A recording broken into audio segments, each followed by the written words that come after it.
हर खबर पर होगी आपकी पकड़। डाउनलोड कीजिए एबीपी लाइव ऐप। इस बीच बड़ी खबर जान लीजिए। कृषि कानून पर सरकार और किसानों के बीच एक बार फिर टकराव बढ़ता दिख रहा है।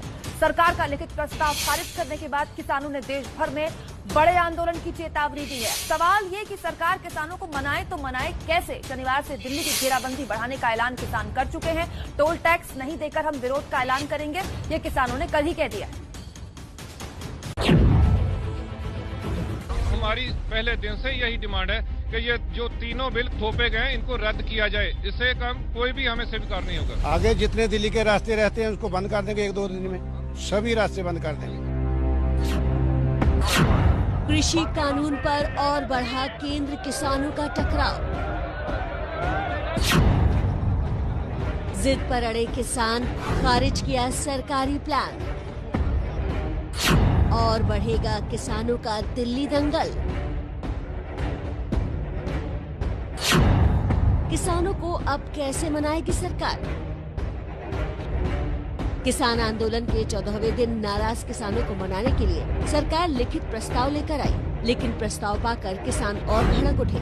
एक सिरे से सरकार के प्रस्ताव को किसान संगठनों ने खारिज कर दिया, उल्टा आंदोलन तेज करने की चेतावनी दे दी। गवर्नमेंट की तरफ से कुछ प्रपोजल आया था, जिस प्रपोजल्स को हमने पढ़ा पूरी तरह से इस मीटिंग में। प्रपोजल को पंजाब के संगठनों ने और देश के संगठनों ने पूरी तरह रद्द कर दिया और अपने संघर्ष को आगे बढ़ाने का आज नए फैसले लिए हैं। सरकार के 20 पन्नों के प्रस्ताव को तसल्ली बख्श पढ़ने के बाद भी किसानों ने खारिज कर दिया। प्रस्ताव के जरिए सरकार ने किसानों की आपत्ति दूर करने की कोशिश की थी। किसानों की सबसे बड़ी आशंका न्यूनतम समर्थन मूल्य यानी एमएसपी को खत्म होने को लेकर है। इसे लेकर सरकार ने प्रस्ताव में कहा कि वो एमएसपी पर लिखित आश्वासन देने को तैयार है। किसानों के दूसरा डर एपीएमसी मंडियों के कमजोर होने पर भी सरकार ने जवाब दिया। कहा गया कि वो कानून में संशोधन कर राज्य सरकारों को निजी मंडियों के रजिस्ट्रेशन का अधिकार देने को तैयार है। किसानों का कहना है कि नए कानून में निजी व्यापारी धोखाधड़ी कर सकते हैं। सरकार ने प्रस्ताव में लिखा कि निजी व्यापारियों के रजिस्ट्रेशन की व्यवस्था होगी। नए कानून में विवाद की स्थिति में सिविल कोर्ट जाने की व्यवस्था नहीं है। सरकार ने कहा कि किसानों को इसका विकल्प भी दिया जाएगा। किसानों का ये भी कहना था कि उद्योगपति उनकी जमीन पर कब्जा कर लेंगे। सरकार ने प्रस्ताव में कहा किसान की जमीन पर खरीदार का कोई अधिकार नहीं होगा।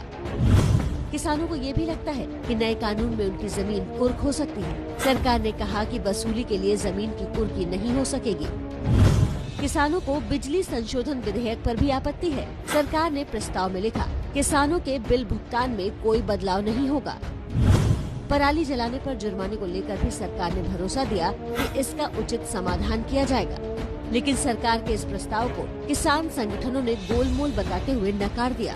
प्रपोजल जो आया वो गोलमोल, इससे बहुत फायदा होगा, ये किया जाएगा, वो किया जाएगा, सौंदर्यीकरण किया जाएगा, किसान की आय दूनी की जाएगी, ये सब किया जाएगा, पर कैसे किया जाएगा इसका कोई स्पष्ट उल्लेख नहीं है। चूंकि हम लोग कह चुके हैं कि हमको यह अध्यादेश निरस्त कराना है और जब तक 3 अध्यादेश निरस्त नहीं होंगे हमारी जंग जारी रहेगी। ये जो सरकार की ओर से प्रपोजल आई है, हम सब ने फैसला किया है, उसको देखा है, उसको हम पूरी तरह से रद्द करते हैं। अगर सरकार द्वारा कोई प्रपोजल भेजती है तो उसके बारे में विचार करेंगे।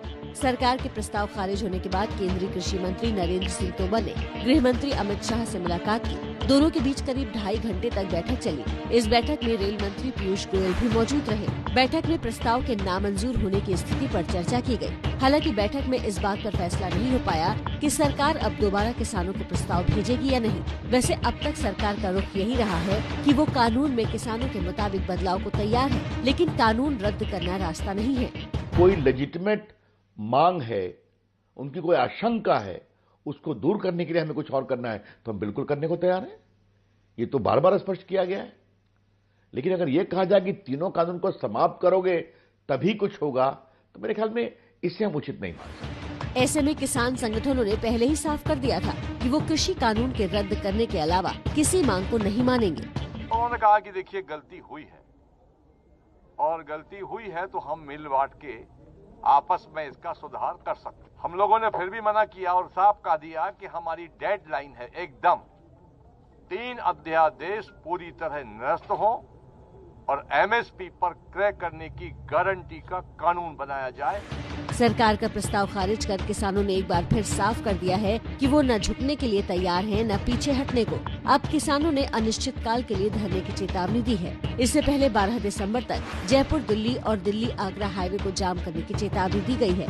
14 तारीख को पूरे देश में धरने का भी ऐलान किया गया है।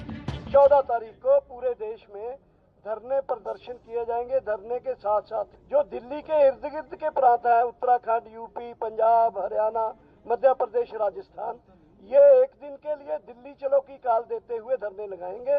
12 तारीख को पूरे देश में टोल प्लाजा जो है उनको फ्री कर दिया जाएगा। जयपुर दिल्ली हाईवे को 12 तारीख अल्टीमेटम है, उससे पहले भी हो सकता है। 12 से 12 तक तो वो जाम हो ही जाएगा। जियो यानी रिलायंस कंपनी के जो भी प्रोडक्ट एंड सर्विसेज हैं उनको बाइकाट किया जाएगा। जियो सिम के लिए काल दिया जाएगा उसका पोर्ट करवाने के लिए। एक तरफ किसानों के तेवर तल्ख है तो दूसरी ओर सरकार को अब भी उम्मीद है कि वो उन्हें मना लेगी। केंद्रीय मंत्री प्रकाश जावड़ेकर ने कहा कि अभी किसानों से अंतिम दौर की बातचीत हो रही है। अंतिम दौर की एक तरह से अगर बातचीत हो रही है या कोई निगोशिएशन हो रहा है या कुछ हो रहा है तो ये वर्क इन प्रोग्रेस माना जाता है और वर्क इन प्रोग्रेस की रनिंग कमेंट्री नहीं होती है। और सरकार संवेदनशील है, बहुत जिम्मेवारी से और किसानों की समस्या के हल होने के दिशा में क्या किया जा सकता है ये सरकार ने देखा है और इसलिए ये वर्क इन प्रोग्रेस है।